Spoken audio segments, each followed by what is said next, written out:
Hello dear students.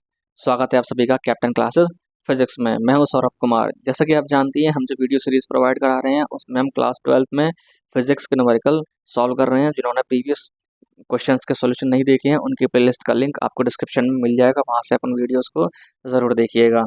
आज के question को हम पढ़ते हैं। क्वेश्चन नंबर 7 है हमारा। तो क्वेश्चन हमारा कहता है, दो बिंदु आवेश Q1 -20 × 10⁻⁻19 कूलाम तथा Q2 +5 × 10⁻⁻19 कूलाम चित्रानुसार रखे हुए हैं। देखिए, एक डायग्राम हमारे पास ये बना हुआ है। OA 2 मीटर है और OB 1 मीटर है। देखिए, OA हमें ये डिस्टेंस OA इधर यहाँ पर गया। OA हमारे पास 2 मीटर दिया हुआ है और OB हमारे पास 1 मीटर दिया हुआ है। यहाँ पर इसको जरा A बना देते हैं। यहाँ पर हमारा ये पॉइंट A है, ठीक है। तो OA हमारे पास 2 है और OB हमारे पास 1 है। तो बिंदु O पर वैद्युत क्षेत्र की तीव्रता ज्ञात कीजिए, ठीक है। तो हमसे बिंदु O पर वैद्युत क्षेत्र की तीव्रता पूछी है। तो देखिए, हमारे पास बिंदु O पर कितने वैद्युत क्षेत्र होंगे, जितने हमारे पास आवेश हैं उतने ही वैद्युत क्षेत्र होंगे। हमारे पास दो आवेश हैं, एक Q2 है और एक ये Q1 है, ठीक है। तो हम निकालते हैं Q1। आवेश के कारण Q1 आवेश के कारण बिंदु O पर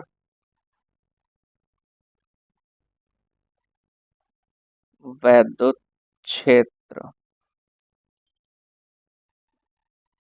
की तीव्रता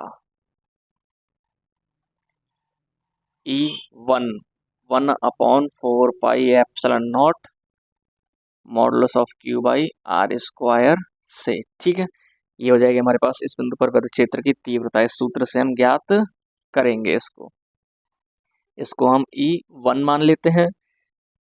1/4πε0 का मान हम 9 × 10⁹ रख देते हैं। Q1, ठीक, ये हमारे पास Q1 का परिमाण Q1, ठीक। Q1 का परिमाण है, हो जाएगा हमारे पास 20 × 10⁻⁻19 20 × 10⁻⁻19, ठीक, बट्टे R², यानी बिंदु A से बिंदु O की दूरी, यानी आवेश से उस बिंदु की दूरी जहां पर वैद्युत क्षेत्र की तीव्रता ज्ञात करनी है, वो हमें 2 मीटर गिवन है। ये हो जाएगा हमारे पास 2 का स्क्वायर। ऊपर हो गया हमारे पास 9 × 10⁹ और ये हो जाएगा हमारे पास 20 × 10⁻⁻19, ठीक है। 2 का स्क्वायर क्या हो जाएगा हमारे पास 4। 2 का स्क्वायर हमारे पास 4 हो गया। 4 से देखिए ये 20 कैंसिल हो गया 5 टाइम्स, ठीक है। 9 गुणा 5 में कर दीजिए तो ये हो जाएगा हमारे पास 9 पंजे 45 × 10⁻, देखिए यहाँ पर ये 9 है और ये 10⁻⁻19 है। जोड़ेंगे तो क्या बचेगा हमारे पास 10⁻⁻10। ये आ गया हमारे पास E1 का मान वोल्ट पर मीटर, ठीक है। अब हम जानते हैं वैद्युत क्षेत्र एक सदिश राशि है जिसमें परिमाण के साथ साथ दिशा की भी आवश्यकता होती है। तो दिशा हो जाएगी हमारे पास -Q से, ठीक है। बिंदु O पर निकालनी है तो बिंदु O पर क्या कीजिए, एक +Q0 आवेश रख दीजिए, ठीक है, वैद्युत क्षेत्र की दिशा निकालने के लिए।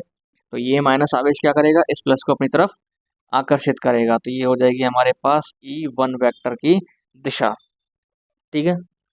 ये हो जाएगी हमारे पास E1 वेक्टर की दिशा। इसी तरीके से आप निकाल लीजिए Q2 आवेश के कारण, Q2 आवेश के कारण वैद्युत बिंदु O पर, बिंदु O पर, बिंदु O पर वैद्युत क्षेत्र की तीव्रता E2 1/4πε0 Q2 का परिमाण बट्टे R²।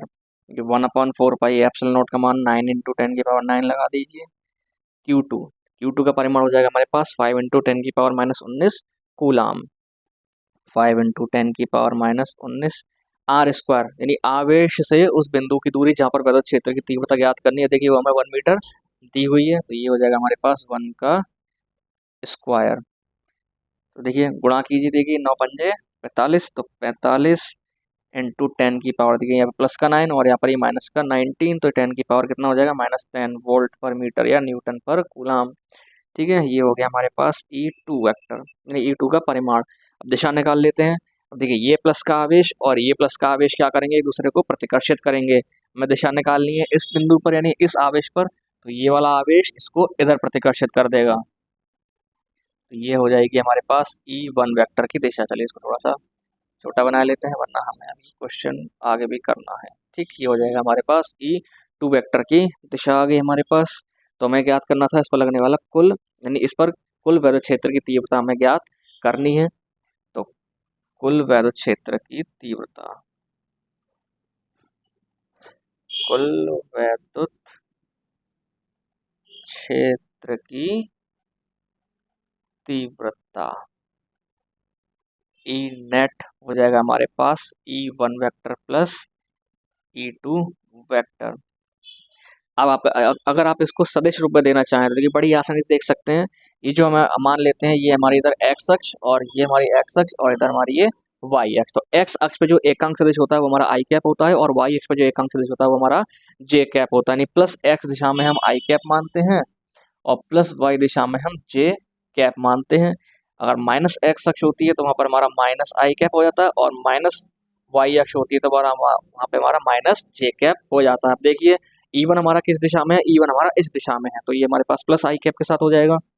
तो हमारे पास देखिए इसका परिमाण ये रहा 45 इंटू 10 की पावर माइनस 10। तो ये हो जाएगा 45 इंटू 10 की पावर माइनस 10 आई कैप। इसी तरीके से देखिए जो हमारा E2 है, ठीक है, ये E2 वेक्टर है, गलती से E1 लिख गया, ठीक है।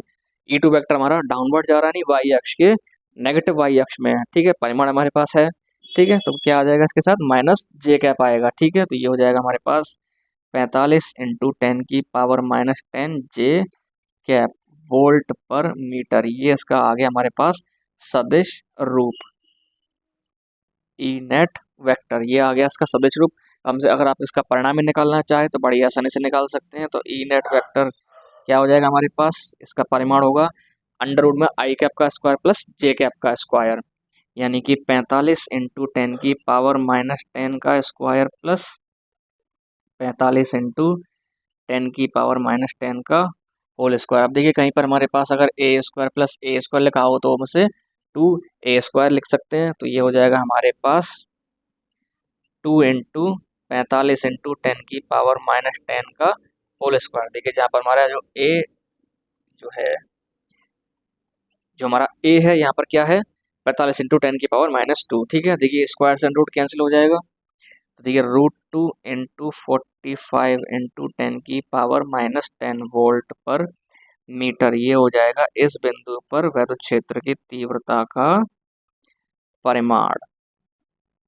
आपके पास दोनों ही आंसर हो गए। अगर वेक्टर रूप में देना चाहे तो आप वेक्टर रूप में दे सकते हैं और इसका परिमाण देना चाहे तो आप इसका परिमाण भी बता सकते हैं। तो इस तरीके से हमारा ये क्वेश्चन पूरा हो गया। अगर आपको किसी टॉपिक पर क्वेश्चन चाहिए या कोई आपको टॉपिक पर वीडियो चाहिए तो हमें कमेंट ज़रूर कीजिए।